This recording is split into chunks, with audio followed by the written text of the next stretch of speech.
e retornou ao Senado da República, tá certo? Vocês ganham também aqui o Gazeta, Mariângela também, por favor. E o destaque aqui, como você sabe, né, gentilmente enviado aqui pela Secretaria de Comunicação da Prefeitura de Santos, está aqui o DO, o Diário Oficial da cidade de Santos, está aqui a capa. Começa a obra para remodelação viária, não é? Uma remodelação viária da entrada da cidade, uma obra importante, um anseio de tanta gente, não é? Que circula diariamente, faz Santos ABC, ABC Santos, Santos São Paulo Santos, enfim, e fica presa esse transtorno que é a saída e a entrada da cidade diariamente. Cumprimentando sempre aqui os companheiros de bancada de mais uma edição do Painel Regional, Márcia Claro conosco, obrigado pela presença, tudo bem? Tudo bem, eu que agradeço a oportunidade de estar aqui na bancada junto com os educadores, fazendo parte do trabalho de vocês nessa tarde que estou à disposição dos telespectadores. Muito bem, obrigado a Márcia. Professor Fábio Giordano, prazer também revê-lo aqui, tudo bem? Tudo bem, boa tarde a todos. Que tenhamos hoje uma tarde bastante produtiva, temos aqui colegas com amplo conhecimento na área de educação e poderemos discutir esse tema que é tão caro. Então, aguardamos você também, telespectador, para nos instigar aqui a colocarmos um pouquinho mais de esperança no país, né? A educação traz isso. Muito bem, esperança é o que anda faltando aí para muitos, né? Infelizmente. Né? Mariângela de Paulo, prazer recebê-la também, ela que é gerente do Senac. Tudo bem, Mariângela? Tudo bem, Edgar, boa tarde.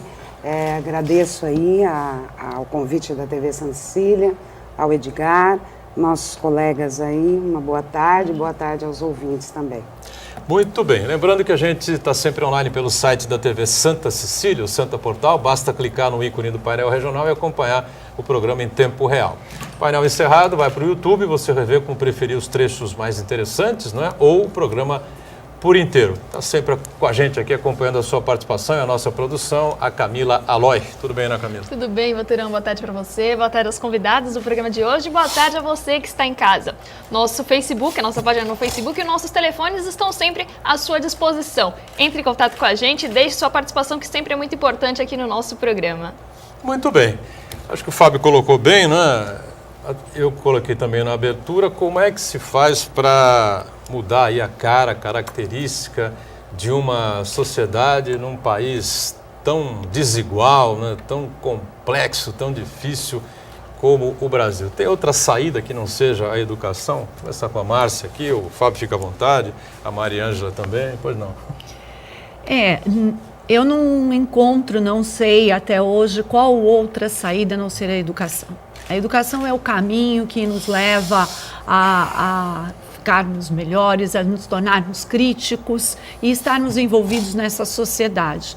É por meio dela, né, que as pessoas e os jovens e as crianças, eles vão se sensibilizar pelo entorno social em que nós estamos e conseguir avançar com isso. Então eu não vejo outra saída e essa colocação eu faço muito bem, destacando que o papel do professor e da escola é essencial nessa faixa etária das crianças, para que eles se sintam envolvidos e se tornem verdadeiros cidadãos. Então, eu não vejo uma outra medida, uma outra saída. Sabemos que é por conta de todo o processo educativo que a gente pode trazer com isso a transformação das pessoas por meio de todo um questionamento, de uma avaliação e de um requisito primordial que é o saber. Muito bem. Fábio, fica à vontade, Mariângela também. Nós, na verdade, como bem disse a Márcia, nós precisamos continuar sempre aprendendo, não é verdade? E dentro da pluralidade que existe na educação, o destino quis que eu caísse no ensino superior. Então, estou desde 86 na universidade, praticamente 30 anos, e tenho acompanhado o crescimento do ensino superior no país, mas ao mesmo tempo esse crescimento vem sempre acompanhado de um sentimento de preocupação em relação à qualidade, sobretudo nós que trabalhamos na área do ensino superior, com a formação de professores, com esses profissionais que nós estamos colocando no dia a dia para ser os futuros formadores, não é isso?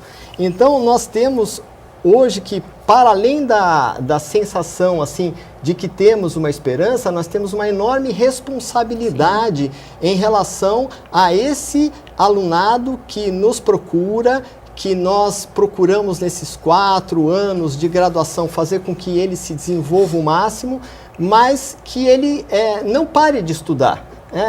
Nós que trabalhamos na universidade somos sempre instigados a fazer mais um curso, mais uma pós-graduação, mas muitas vezes você percebe que as pessoas tomam o diploma na mão e falam assim, já acabou essa fase, agora que vem o mundo profissional. E não é assim, né? Assim. Quem não estuda não continua se atualizando. Nós precisamos o tempo inteiro dessa educação continuada.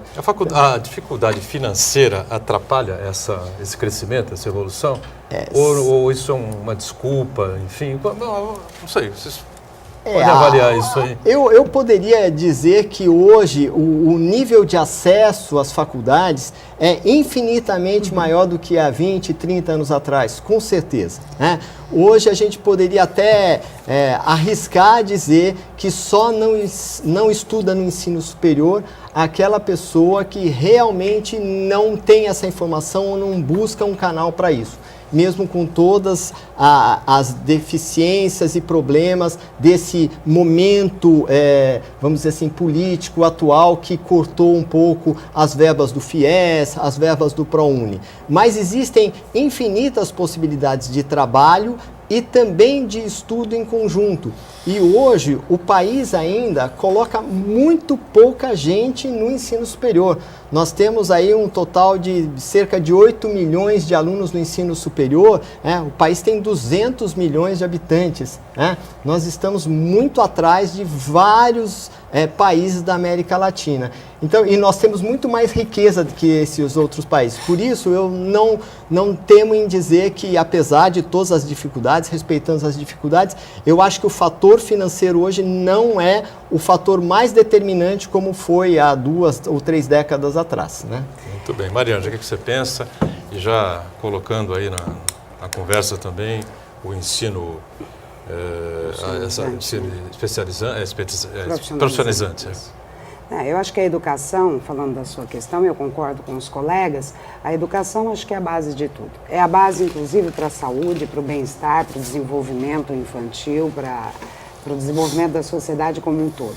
É fundamental para a questão da cidadania, do conhecimento ao longo dos anos de estudos, desde o ensino fundamental, ensino médio, ao ensino profissionalizante ou superior. No caso do ensino profissionalizante, que é o que nós trabalhamos com a educação de jovens e adultos para o mundo do trabalho, né? Entendendo o mundo do trabalho como uma questão mais ampla, o emprego e o trabalho em si, né? Que é essa vertente que hoje absorve muito os jovens e adultos, né? E a educação profissional e a qualificação é o que as empresas estão buscando hoje, é o que o mercado está buscando e é o que vai fazer e contribuir muito para o crescimento desse país, né? Há décadas a gente está investindo muito nisso. O SENAC completa esse ano 70 anos e há 70 anos essa instituição SENAC tem trabalha. 70 anos? 70 anos da instituição. Foi fundada em 1946. E em Santos, 69 anos. Nós estamos em Santos desde 1º de abril de 1947, no mesmo endereço, né?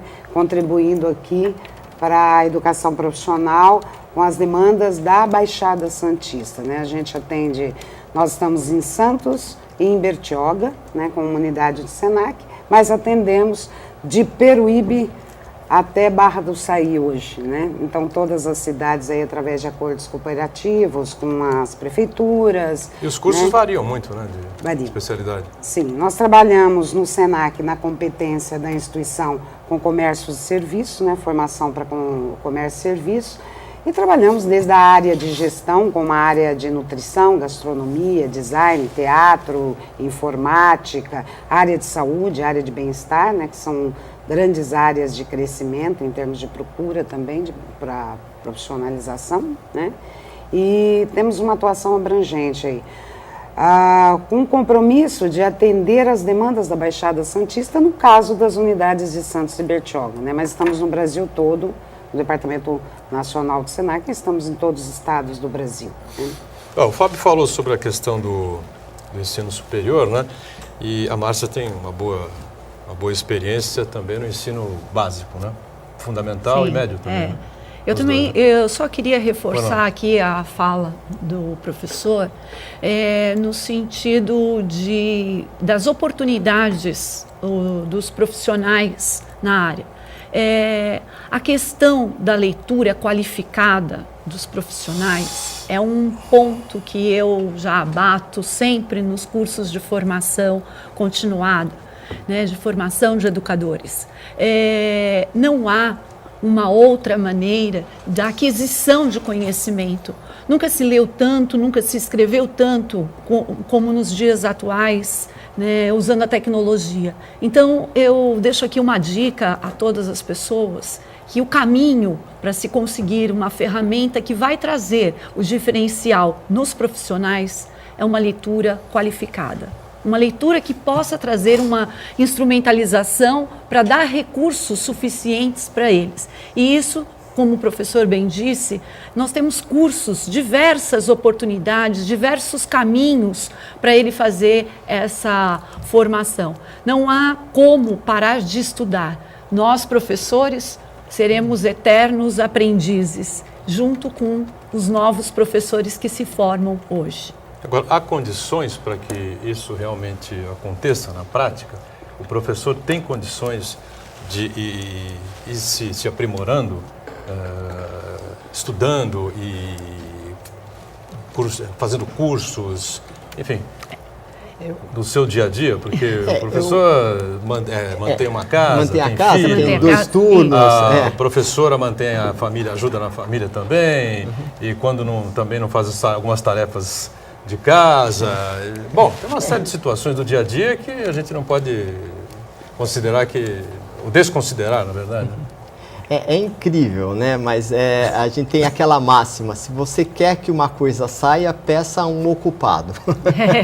Em geral, os professores que melhor se dedicam, que mais vêm a cursos de extensão, são aqueles que você olha e fala: você tem certeza que você vai ter esse tempo?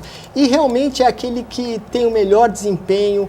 Então, é um pouco também da cultura, e essa cultura vem da escola, né? A cultura é que o brasileiro, ele é um guerreiro, ele é um batalhador, mas existe também um discurso que diz que o brasileiro é um pouco acomodado, e alguns caem nesse discurso, lamentavelmente, né?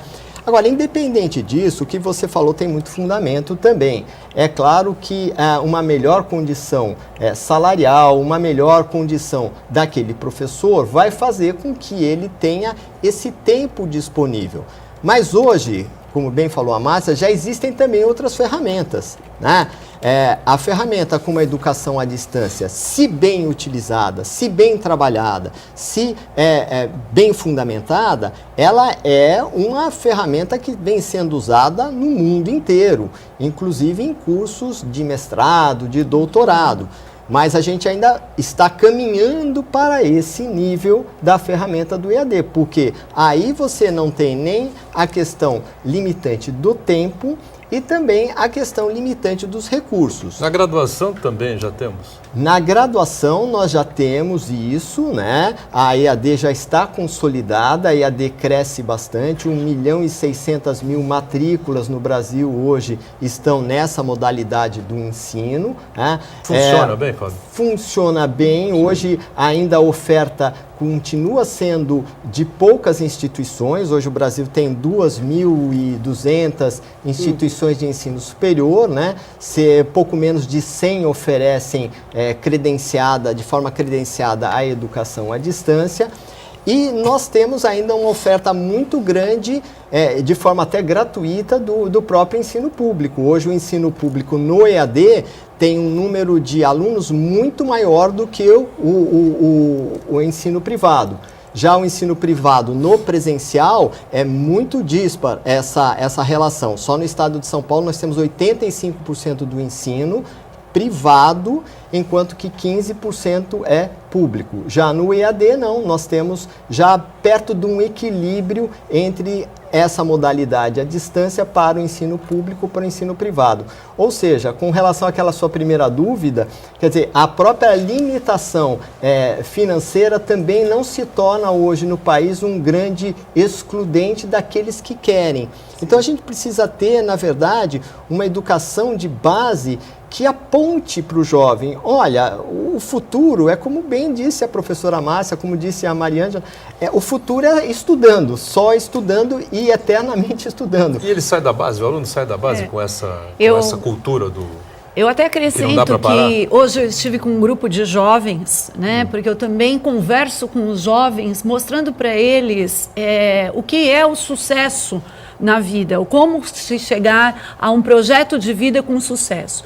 Então, o caminho é o mesmo, só que ele leva, além da educação, essa cultura, né? A semana passada eu estive no Congresso Educar, falando exatamente sobre isso, o clima e a cultura organizacional das escolas. Então, dentro de uma instituição, a gente trabalha com todo o entorno social, que é a formação do indivíduo. Então, tudo isso leva a esses jovens que a gente tem a se desenvolverem, mas é um trabalho incessante, um trabalho de dedicação, um trabalho, como bem disse o professor, quanto mais envolvido o professor está, é aquele que quer mais se envolver. Então, eu deixo também aqui essa condição. A gente é que faz o tempo da gente e o sucesso da gente. A busca não são as dificuldades que nos atrapalham, é a falta de compromisso que a gente tem em evoluir, ir atrás daquilo que se deseja. Se eu quero ser um profissional de sucesso, professora, como eu lido muito dignamente com essa profissão e até estimulo muito o trabalho dos professores, vamos ser os melhores professores, vamos ser melhores, vamos procurar caminhos que nos levem a nos tornar profissionais competentes e idealizadores para essa nova geração que a gente tem. Tem ensino à distância também? Sim, o Senac profissionalizante? Também, sim, tem trabalha também. com ensino Funciona à distância. Bem também? Funciona bem, nós temos no Brasil todo, né, desde a pós-graduação, cursos técnicos, cursos livres de diversas áreas. Agora, falando também, eu concordo com os colegas em relação aos professores, mas é uma das profissões mais desafiadoras hoje, né? É um desafio constante, porque o mundo está em constante transformação. E eu vejo que o professor, ele tem o mesmo desafio de qualquer profissional hoje, ou seja, a constante atualização e aperfeiçoamento para dar conta disso. Hoje nós temos metodologias diferenciadas, uma forma de aprender diferenciada, né? Nós temos um desafio que o nosso aluno hoje, e a educação, em especial a educação profissional, ela tem uma prática pedagógica e tem que se aproximar cada vez mais da realidade do mercado, que é uma realidade que você tem uma dinâmica muito grande de exigência de empresas, de atualização, né? E os nossos profissionais, os professores, eles têm que estar conectados com tudo isso que acontece, né? Então, assim, é um desafio, nós também investimos muito na qualificação interna dos professores do Senac, no Brasil inteiro, né? Fora as qualificações que já existem no mercado. E para qualquer profissional hoje, Edgar, é um desafio. Você busca alternativas, até porque nós temos uma questão de cultura e conhecimento que é muito mais ampla do que a especialidade do indivíduo. E isso é muito importante para o processo educacional como um todo. Vamos fazer o nosso intervalo? A gente faz o primeiro break, daqui a pouquinho retomamos essa conversa interessante aqui com os educadores, o educador e as educadoras, né? Aqui no painel regional, em instantes. De volta aqui na sequência do nosso painel regional, o tema hoje é educação. Prazer recebendo aqui a Márcia Claro, especialista no tema, especialista em educação, professor Fábio Giordano, que é o diretor da Faculdade de Pedagogia aqui da Unisanta, e a Mariângela de Paula Albertino, gerente do Senac aqui em Santos. Camila atenta, né, já com participações importantes, o telespectador que está sempre ligado aqui com a gente, né?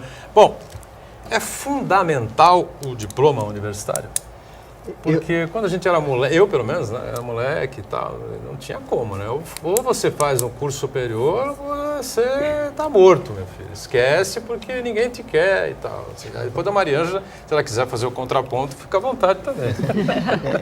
Eu não sei se é fundamental nesse sentido da sobrevivência. Ele, sem dúvida, agrega valor salarial hoje, é uma realidade inequívoca, claro. E os anos de escolaridade... Não, mas você entendeu, né, Fábio? Exato. 30 anos, 25 anos, e até hoje a molecada começa a chegar perto do final do ensino médio, os pais sempre em cima. Mas uma coisa ainda continua, que é o objeto de desejo. Hoje, uma pesquisa recentemente feita pela Semesp mostra que estar na faculdade ou cursar uma faculdade é um objeto de desejo, por exemplo, maior do que possuir um automóvel. Coisa que talvez há 20, 30 anos atrás não era. Com certeza. Né? Então, ele está, inclusive, pareado com um outro desejo que é de todo brasileiro, que é de ter a casa própria. Então, mais uma vez, a nossa enorme responsabilidade ao ofertar um curso do ensino superior, fazer com que isso busque talvez até um diferencial que durante aquela vida escolar o aluno nunca pensou em ter, porque ele enxerga também o curso superior como um curso que vai concluir a sua fase de estudos na vida. Então, se a gente não encaminhar essa pessoa para o mercado de trabalho e para uma condição de vida melhor, vai ser extremamente frustrante para aquela pessoa. Então, a nossa responsabilidade é enorme nesse sentido.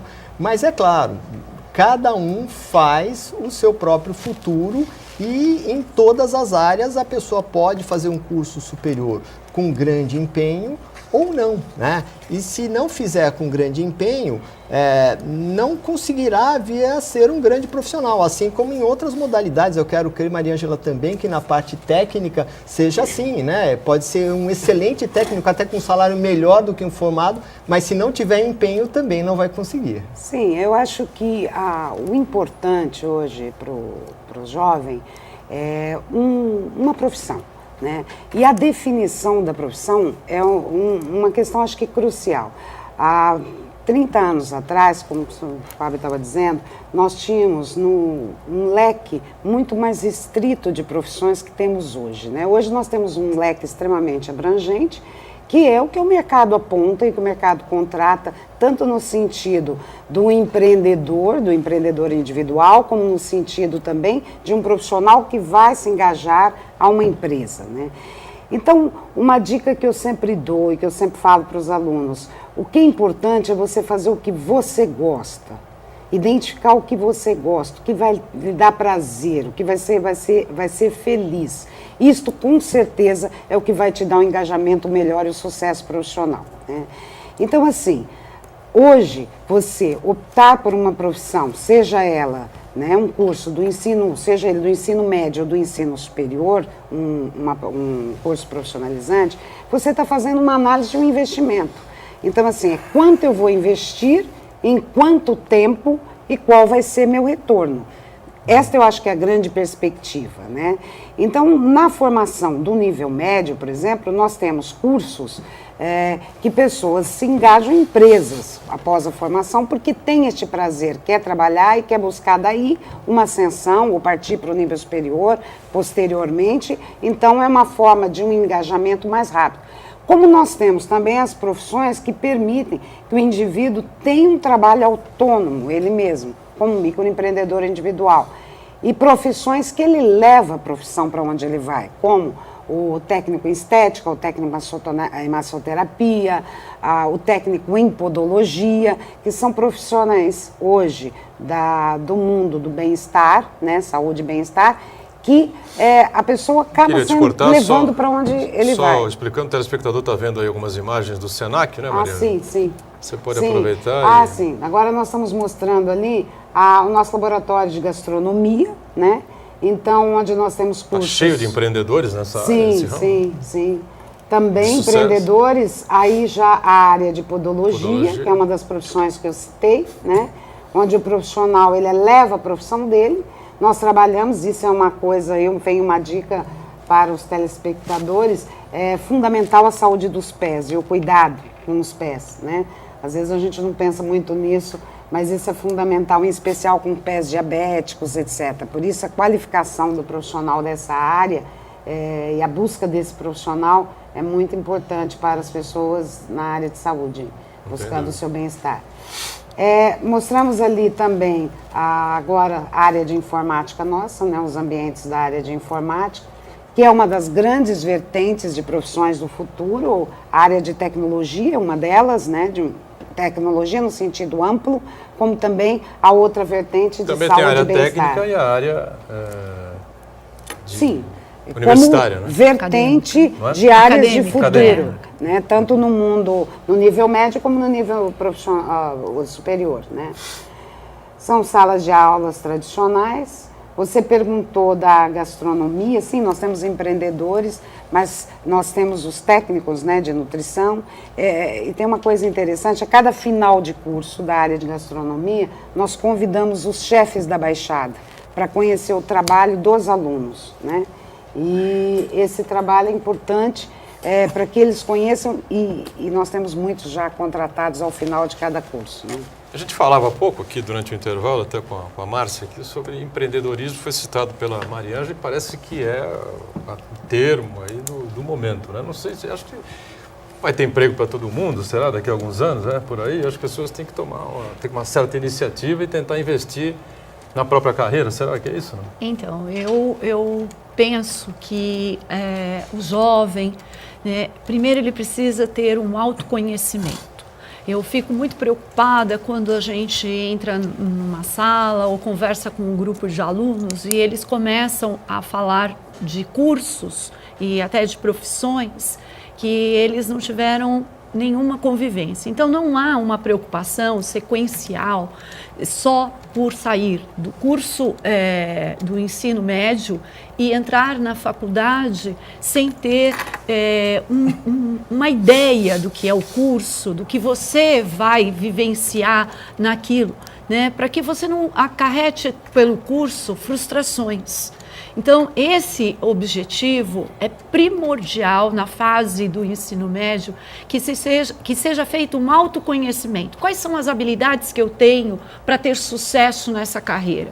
Né? Então, essa questão, ela pode levar a consequências favoráveis para você atingir o sucesso. O resultado, ele pode vir.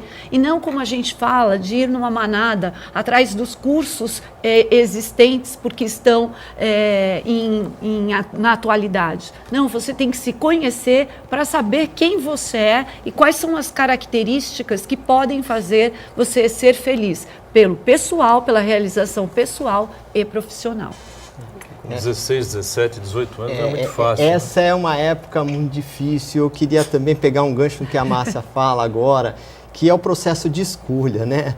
Toda escolha você tem que lidar com uma perda. E a nossa sociedade, ela não foi habituada muito à perda. E a sociedade atual dos jovens, menos ainda. Vivemos, segundo a psicóloga Sayon, a sociedade do espetáculo. Tudo tem que dar certo, não pode sofrer por nada, tem que tudo correr muito bem.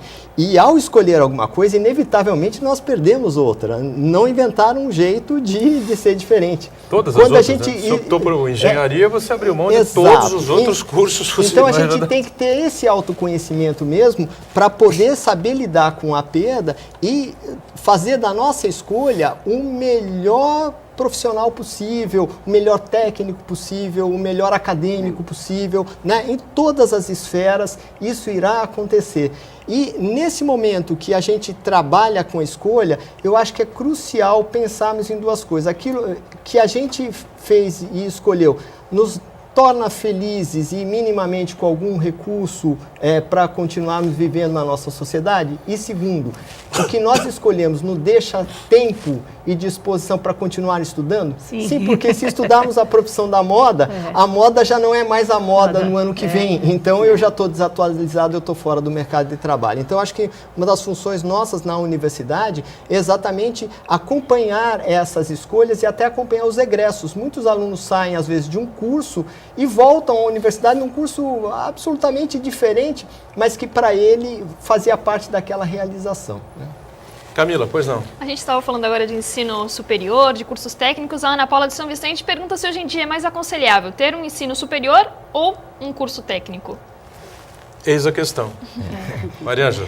Tem a bola você, Tá, depois a Márcia comenta Ana também. Paula, né? Ana Paula, eu penso assim, o mais importante hoje é você se identificar com qual profissão você quer, né? O que vai te deixar feliz.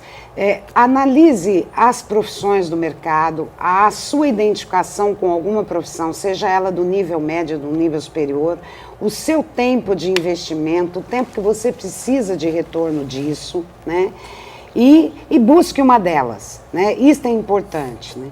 Eu acho que não tem o que é melhor, tem o que é melhor para você. O que você vai se identificar, onde você quer ficar, o que você quer para a sua vida, como você vai se engajar na vida. E como eu disse, todos aqui, os colegas repetiram a mesma coisa. O que é importante é você ser feliz, né? Um ganho maior ou menor é muito bom, mas é relativo também no sentido que eu preciso ganhar para sobreviver, mas também para ter uma vida digna e feliz com o que eu quero. E aí, Márcia? Eu acho que a ordem, né, ela não tem importância nesse sentido, se vai fazer o curso técnico ou se vai fazer o superior. A gente às vezes encontra alunos que iniciaram um curso, como já foi dito pelo professor, e são felizes fazendo outro que é um curso técnico. Então, eu acredito que primeiro precisa existir, e muito bem colocado pela professora, é o tempo que você tem para recuperar o que você precisa investir. E não deixar também que esse tempo ele se elimine sem estudo. Então, desde o início do programa, nós estamos dando um foco sempre maior para o estudo. Então, não importa qual seja a sua decisão agora, importa que você saiba que o caminho para você chegar a algum lugar é pelo estudo que você vai ter que realizar e pelo compromisso que você vai ter com o profissional que você quer ser. Tem uma questão também, a vida é muito dinâmica, né? A gente não pode achar que uma decisão de hoje, ela é a decisão terminal de vida. Quer dizer, hoje, por exemplo, no SENAC, nós temos aqui em torno de 65% de alunos do nível médio, formados no nível médio, mas temos 30% de alunos já graduados no nível superior que optaram nesse momento em buscar uma profissão de um nível médio, quer dizer, esse é um dinamismo de vida, né, que atende o que o mercado está solicitando e aos desejos que a gente tem também, né? E essa dinâmica, esse leque de profissões que nós temos hoje no mercado. A gente vive, por exemplo, nos dias de hoje, né, uma crise de viés político que respingou na economia e nos levou para um momento de uma dificuldade monstruosa, né? Está aí uma nova equipe econômica tentando colocar de novo o bonde no trilho. Esperamos que alguma coisa de melhor aconteça, né? Pior do que estava para muita gente não fica. Mas essa crise econômica que está aí traz vantagens para algum tipo de profissional, para aquele que tem um currículo bom, para esse que não para de estudar, como vocês falam, traz muito mais dificuldade, prejuízos maiores àqueles que têm dificuldade, não têm acesso a cursos técnicos importantes como o SENAC, a universidades importantes como o Santa. Enfim, uma avaliação dessa no momento acho que é importante, né, para quem acompanha a gente e está aí num momento de dificuldade. É incrível que nós acompanhamos isso. Nesses 2 últimos anos, houve um crescimento muito grande, sobretudo nos cursos de pós-graduação, e muita gente, às vezes, está deixando de fazer uma viagem para o exterior com a família e está investindo numa potencialidade dele enquanto possível emprego futuro, buscando um mestrado. Então, eu coordeno também o programa de mestrado em sustentabilidade aqui na universidade, né? A nossa formação é na área de pedagogia e de biologia, e nós recebemos pais de família que são profissionais que há 15, 20, 30 anos não tinham mais estudado e que hoje têm até uma boa condição de vida e que gostariam de continuar os seus estudos e investiram na época da crise. Então, a crise é um ótimo momento para a gente continuar estudando, né? Porque a crise passa e a hora que ela passar, você está um patamar acima do que todos os demais. E isso tem se mostrado. Foi surpreendente. Nós pensamos o contrário no primeiro momento, pensamos que sofreríamos fortemente com a crise, sobretudo nesse ramo em particular, que é o curso de mestrado, mas o curso de mestrado, ao contrário, ele mostrou exponencialmente mais procurado do que outros cursos, até do que de graduação. Né? Aí uma boa dica, uma dica importante. A gente faz o segundo break aqui, faz um intervalinho e voltamos na sequência do painel regional. Já, já. Muito bom, terceiro e último bloco desta edição do painel regional. O assunto aqui é educação e a gente abre rapidamente o espaço aqui para a nossa Camila Aloy. Participação com a gente, hein, Camila? Uriel Vilas Boas pergunta aos professores: como vocês veem a participação dos estudantes na discussão de problemas como cultura, desemprego, habitação e saúde? Vocês incentivam essa participação? Uriel tem sempre questões interessantes e importantes, né? Essa questão de fomentar o debate, a discussão, a gente discute muito política aqui no painel regional, não é? A formação política dos alunos, dos jovens, enfim, é uma coisa que a gente vem notando aí, um distanciamento muito grande, e aquela coisa, né?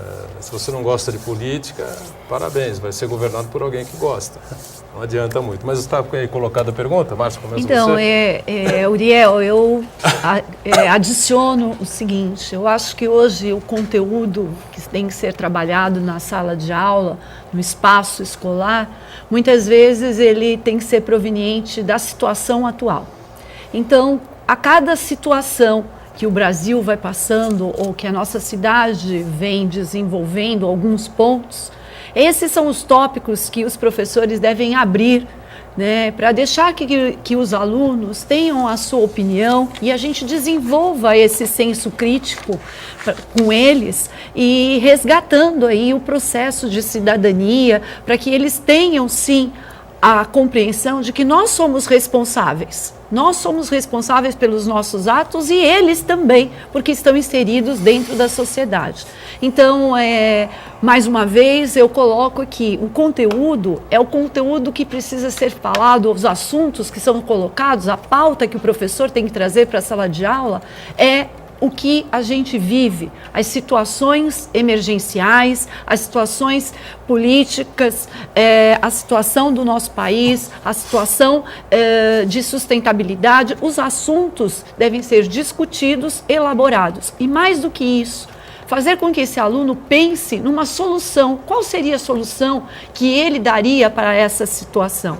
Acho que esse desenvolvimento também se faz como crescimento desses jovens, das crianças, né? E pode ser também avaliado por uma leitura, fazer uma analogia com alguns textos, com alguma situação que nós já vivemos, ou por filmes, mas que isso seja a pauta, o ponto crucial para que ele tenha o processo de reflexão e o desenvolvimento crítico. Eu quero ouvir o Mariângela e o professor Fábio também, mas queria aproveitar e acrescentar a esse debate o seguinte, né? Tem um projeto de lei tramitando na Assembleia Legislativa do Estado, não vou me lembrar o nome do deputado agora, né? Que coíbe o proselitismo político em sala de aula, ou nas escolas, nas universidades, enfim, ou seja, a doutrinação política, mas acaba sendo mais voltado, talvez, para o curso de humanas, enfim, mas acaba servindo para tudo. Quando se debate um pouco de história, né? Essas discussões se dão em sala de aula, há diversas interpretações, né? Dom Pedro subiu a serra a cavalo ou na mula? E se você quiser fazer a coisa, adorar um pouco a pílula, foi num cavalo branco, não é? Mas para cair na realidade não dava, foi na mula mesmo, porque ele subiu, enfim, ele teve um problema gástrico no meio do caminho, enfim, né? A história pode ser contada de várias formas e você sai de um ponto e chega no outro do mesmo jeito, né? Mas as informações acabam sendo distorcidas no meio do caminho. Vocês acham que é importante esse tipo de proibição ou de fiscalização nas escolas, enfim, Fábio? Eu vejo assim, é claro que num contexto de sala de aula, né, o poder do professor ele é muito grande. Então, nós devemos ser muito responsáveis na forma como instruímos, né? Nós devemos sim estimular o protagonismo desse jovem, mas o protagonismo tem que estar alicerçado também em algum conhecimento. E se o conhecimento nós damos de uma forma enviesada, nós damos já com alguma carga ideológica que nos agrade ou que não nos agrade, nós estamos de alguma forma distorcendo um pouco o processo. Eu acho que chegar a ponto desse panoptismo, vamos usar um termo assim que vem da arquitetura, né? Quer dizer, o panoptismo era a forma que alguém ficava no centro olhando todo o contexto, né? Nós não vamos conseguir fazer isso em todas as salas de aula. Então, quem está fiscalizando a gente mesmo, enquanto professor. A gente que deve se policiar e não deve externar a nossa posição, muito menos política partidária. Eu acho que não é um contexto de sala de aula que vai fazer isso. Mas nós devemos, sim, estimular o protagonismo do jovem com a melhor qualidade possível de informação, porque a nossa sociedade, ela criada num paradigma antigo de que você aprender alguma coisa significava você ter tido contato ou ser informado sobre aquilo. Hoje a sociedade dos jovens é um pouco diferente. Ela quer levar o conhecimento, então ele quer sentar no blog dele, escrever, quer fazer o canal do YouTube, quer mandar o vídeo e muitas vezes ele precisa ter esse conhecimento prévio. E esse conhecimento prévio é de responsabilidade, sim, do parceiro mais experiente, que nesse caso é o professor. O professor vai ter, Uriel, a chance, né, respondendo aí a sua questão, que é interessantíssima, a chance de estar passando esse espírito crítico que ele coloca aí no e-mail que ele passou, nesse comunicado que ele passou a você. Tá? Mariângela, depois não. Nós temas todos aí que a gente está colocando, fica à vontade. Fazer um compilado, nós trabalhamos muito com o desenvolvimento de pessoas através da responsabilidade social, através da inclusão, da cidadania, né? E um dos grandes papéis que a gente tem no dia a dia como desafio é o trabalho para o desenvolvimento do pensamento e do pensamento autônomo. Eu acho que um profissional, ele tem que ter autonomia de análise e tem que aprender a se desenvolver para isso, porque as escolhas são escolhas de cada um, né? Eu acho que a escola, ela não interfere nas escolhas individuais, ela prepara o indivíduo para que ele faça as suas escolhas, né? Nós temos um mundo muito dinâmico, são situações adversas no dia a dia do profissional, do indivíduo, do ser humano, da sociedade. Então, a formação para um conhecimento amplo e para a autonomia do pensar e de escolha é fundamental. Perfeito. Com relação a essa coisa do proselitismo político, doutrinação, enfim, isso existe mesmo? Acho que o Demerval Saviani coloca muito bem no seu livro Escola de Democracia, né? Exatamente o vergar da vara, né? O país vem sofrendo como se fosse uma vara, né? Para o telespectador entender um pouco melhor, né? Uma hora ela verga para um lado, daí você solta, ela vai para o outro lado. Então, entre o neoliberalismo e o Estado mais forte, né? O país nesses últimos anos sofreu esse vai e vem, né? Então, nesse momento, o professor, como bem falou Mariângela, as coisas são relativamente efêmeras. Então, a gente está num período em que está formando a cabeça daquele jovem. Se você forma só para um lado ou só para o outro, né, dessa vara que verga, você acaba conduzindo ele talvez a um futuro que não seja aquele que você está vivendo hoje. Pode haver vamos dizer assim, uma orientação partidária a professores para que reforcem esse tipo de coisa em escolas, universidades, essa coisa toda? Enfim, vocês acham que isso é possível até? A gente ouve histórias, né? Mas assim, esse cara nunca passou na minha sala de professores e falou que deveria ou não fazer. Na verdade, o professor é muito autônomo. Quando ele fecha a porta, ele tem que se responsabilizar por aquilo que ele leva. seja uma coisa séria que ele fale ou alguma coisa que lamentavelmente ele se equivocou naquele dia e falou uma coisa que não deveria, ele deve se retratar, né? Então, agora, esse patrulhamento não existe, né? Eu acho que existem histórias a esse respeito, talvez existam momentos em que você sente um grupo maior ser de uma tendência ou de outra, mas não há, assim, um movimento tão organizado no Brasil hoje que articule isso de uma forma, vamos dizer assim, maquiavélica, né? Eu não vejo isso. Tenho colegas em instituições públicas federais, tenho colegas em instituições públicas estaduais, tenho colegas aqui em instituições privadas. Todos têm plena liberdade, né? E o que eles falam ou deixam de falar em sala de aula é responsabilidade deles, não porque alguém os instruiu ou os indicou. Então, cada professor, antes de mais nada, tem que ser extremamente responsável naquilo que faz no seu dia a dia. É isso? Então, eu concordo plenamente com o professor, né, com a responsabilidade do que o professor fala dentro da sala de aula, né, a movimentação que ele faz, o pronunciamento dele, sabendo que ele é o líder ali dentro do espaço em que ele está, mas não para uso próprio, idealizando um caminho para levar todos os seus alunos numa consequência. Eu acho que é uma abertura de janelas e portas para que eles conheçam. O papel do professor é mostrar, apresentar as formas sem partidarismo, sem ter isso, utilizar de uma forma que ele veja como um cidadão, como uma pessoa que está envolvida dentro da sociedade.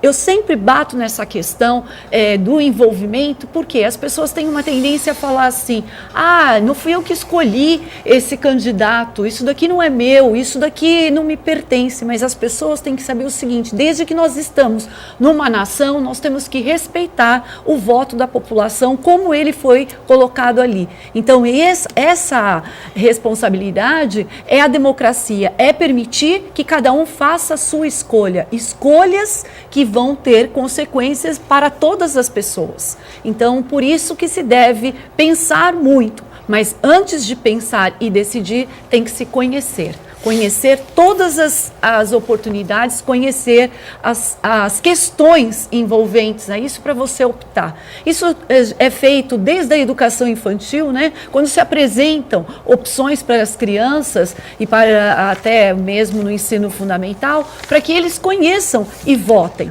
Então, isso já é o desenvolvimento do indivíduo na sociedade. Conhecer primeiro para depois assumir o que a gente tem em questão. Muito bom. Camilo. O Marcos Lima, do José Menino, pergunta: o nível de educação do Brasil pode ser considerado responsável pelos diversos problemas que o país enfrenta hoje em dia? E o que vocês fazem para mudar essa realidade? Fazem muito, né? Tentam, pelo menos bastante. Já ficou claro aqui, né, Mariângela? Olha, a nossa contribuição aí nas últimas 7 décadas é com uma educação profissional de qualidade, né? E é uma preocupação constante. E de ampliar isso para os diversos segmentos da sociedade, através de programas que temos do próprio SENAC, programas em parceria do governo com bolsas de estudos, etc. Quer dizer, esta instituição tem esse compromisso, né? Então, a gente faz a parte que nos cabe, né, com uma responsabilidade muito grande e muito conscientes disso, né? E contribuindo com o crescimento desse país, colocando profissionais qualificados no nosso segmento de trabalho. Esse é o nosso compromisso, né? Muito bem. Márcia e Fábio. A gente não pode dizer que é uma preocupação única da educação, né? Porque aí vem um todo fundamentado por trás de tudo isso que leva à consequência de a gente estar nessa situação no nosso país. Mas eu acredito sim que todos os profissionais da área educacional tem um objetivo, tem um propósito em relação à criança e o jovem e até mesmo o adulto, né, como foi colocado na questão dos cursos de pós-graduação. levar com que isso seja uma transformação de uma sociedade, uma quebra de paradigma daquilo que a gente já tem dentro do nosso contexto. Todas as pessoas têm um questionamento e uma observação e querem o melhor. Então é para isso que a gente está aqui, é para isso que os educadores vêm, para a gente fazer uma transformação e essa transformação ter consequências positivas para as novas gerações. Então conseguir com que essas pessoas, os nossos filhos e os nossos netos, possam usufruir de uma nova sociedade sem tantos ranços como a gente vem vivendo nos dias atuais, consequência de alguma outra formação que já ficou. Não é isso? O país seria diferente, né, professor Fábio, se a gente tivesse um nível educacional melhor que se espalhasse aí de norte a sul, leste a oeste, rede pública, rede particular, enfim, né? Exato. Nós ainda vivemos literalmente numa ilha de excelência, né? Santos, o estado de São Paulo, a região sudeste, em relação a outros locais do próprio país, ainda são ilhas de excelência de educação. Nós pensarmos em termos do país como um todo, veja, estamos ainda bastante distante de outros países com nível econômico e economia mundial pior do que a nossa, mas que é uma decisão política, né? Investir ou não em educação. Eu fico muito feliz hoje de trabalhar numa instituição que há 55 anos foi fundada e ela hoje é dirigida por educadores, né? A minha reitora é pedagoga, é doutora na área de educação, a minha presidente é psicóloga também, doutora nessa área, né? O nosso presidente também advogado, ou seja, nós temos aí um leque enorme de possibilidades e essas possibilidades fazem com que a gente faça aquilo que o telespectador nos pediu, né? O que nós estamos fazendo? O que eu posso garantir é o seguinte, nós estamos acordando cedo todo dia, recebendo as pessoas de braços abertos e torcendo para um número maior de pessoas vir com a gente e tentar melhorar esse país. Isso sim. Eu queria só deixar aqui, aproveitando essa colocação, eu tenho uma fanpage justamente para valorizar esses profissionais, mas não no sentido monetário, mas sim que você traga o seu trabalho, a sua questão dentro da sala de aula e compartilhe com o Brasil inteiro, com o mundo inteiro, a sua experiência, né? Porque como o professor falou, nós levantamos cedo e estamos na nossa prática educacional fazendo mudança. Márcia Claro, professor. Então, há um espaço, é só você mandar a sua história, a sua experiência. Márcia Claro, professor, tudo junto. Márcia Claro, professor. Eu posso ter quantos títulos existirem possíveis, mas eu continuarei sendo professora. Então, eu acredito que nessa possibilidade a gente consiga fazer com que mais pessoas se envolvam, né, professor? E a gente consiga nos unir, fazer as nossas forças mudarem o que a gente espera, porque isso não tem uma outra forma a não ser a esperança depositada na educação. Muito bem, hoje eu vou agradecendo a Márcia aqui pela participação, obrigado por estar conosco. Professor Fábio, obrigado por estar com a gente aqui também nesse debate importante. Maria Ângela, prazer receber você também. E, claro, a Camila está sempre com a gente, você acompanha, né, diariamente, 1h30 da tarde, ao vivo, com a reprise às 8 da noite. Né? Obrigado, tchau.